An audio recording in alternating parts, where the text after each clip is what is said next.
All right, we're back at it again. This is Math 20-1, 7.2, which is absolute value functions. Now, anytime we're graphing or doing a function, you understand from previous lessons and last year, a function is really our way of graphing. So what we're going to be doing in this case is graphing an absolute value. Now, two other skills that we're going to learn here in this unit, or this particular concept, is how to write the absolute value as a piecewise function. And another term that comes up is something called invariant points. Now, I'm going to look at a linear graph that we took, though, which is just a simple 2x minus 3. And then from there, we are going to graph the function, the absolute value function, which would be 2x minus 3, the absolute value minus 3.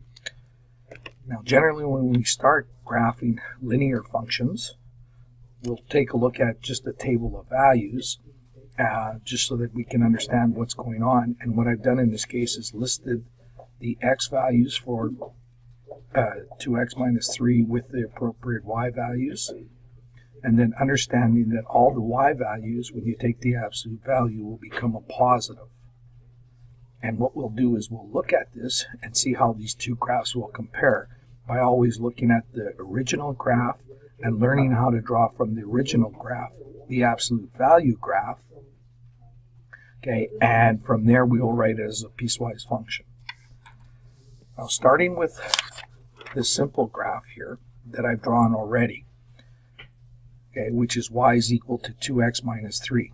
Okay, y-intercept of negative 3, slope of 2, and we can see what the graph looks like. Now, the y-intercept in this, or the x-intercept in this case, okay, happens to be the x-intercept happens to be positive 3/2 comma 0, and the y-intercept happens to be 0 comma negative 3 that we have right here. Now, understanding that there are no y values when we take the absolute value. So what I will do is in red show you what the graph of the y is equal to the absolute value of negative 3. And really all you need to do for doing this is all of this line right over here is just going to swing upwards. So what we're going to do is pick a couple points here, and understanding that the absolute value of the negative 3 becomes positive 3. So this point will come right up here. And I've indicated another point, which is negative 2, negative 7, will become negative 2, positive 7. 7, right there.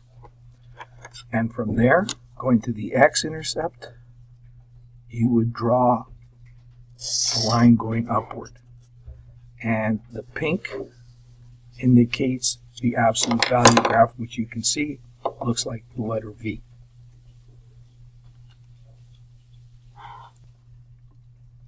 Now, to write this absolute value as a piecewise function,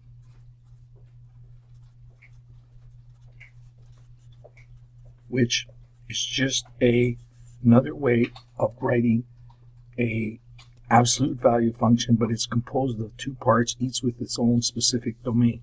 So basically all that you're doing, the simplest way is you start by writing y is equal to, and we take the brackets and we're going to divide this into two parts.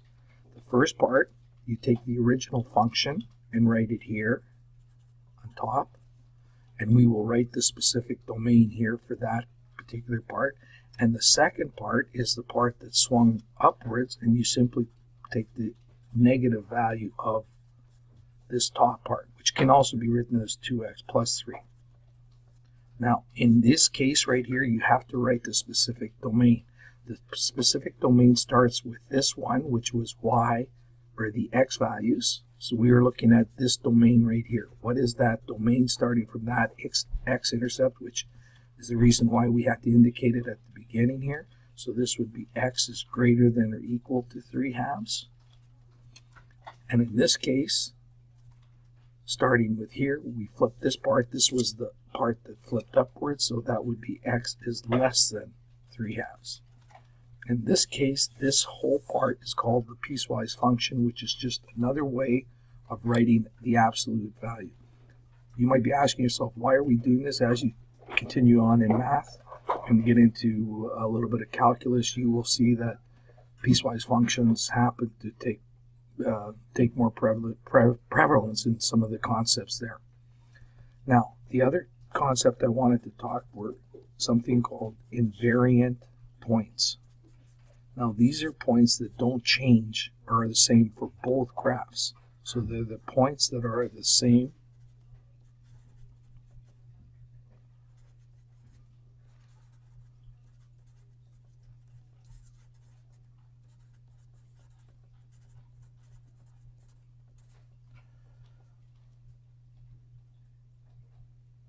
in this case, what points are indicated that are the same for both graphs? Well, if you take a look at it, the x-intercept and all of these points that are here, okay, so anything x is greater than or equal to 3/2, okay, were the invariant points. The x-intercept happens to be an invariant point because it's the same for both graphs, and any of the points after the to the right of the x-intercept in this case is an invariant point. Okay, now looking at another example, which is a quadratic, and we will try and draw the absolute value of this graph. So what we were looking at, this was the original function. We were looking at trying to draw the absolute value of x squared minus 2x minus 8. Now, I've already indicated that what we will do is draw the original graph, which is y is equal to x squared minus 8, and I've done this already right here. Finding out the x-intercepts by factoring this gives me answers of -2 and 4. So I've indicated them here on the graph. The y-intercept, which is the last value over here, happens to be 0, -8. The vertex in this case,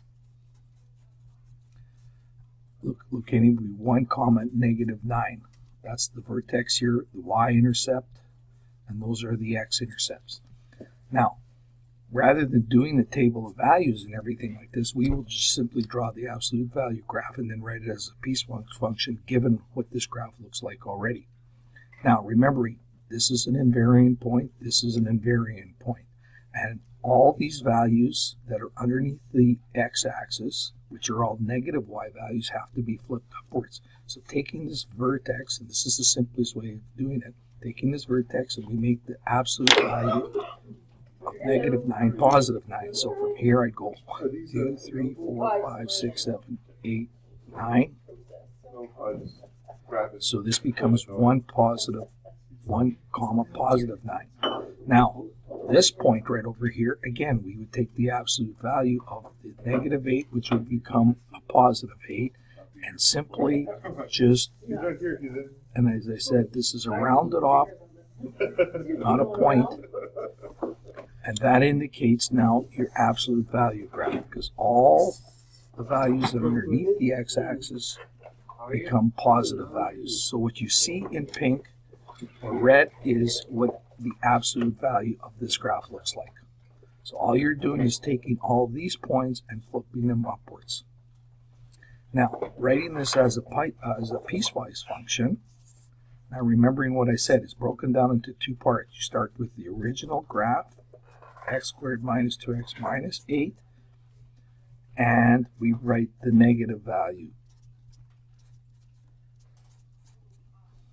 Now, what was the domain? Now, this was the original graph before everything got flipped, which indicates this was the original part here and this was new. So there's actually two parts, the values that go this way, the x values, and the domain that goes this way.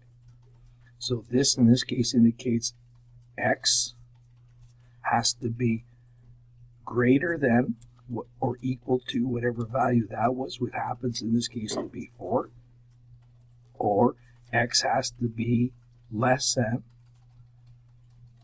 the -2. And that's the domain that you would use for the original graph.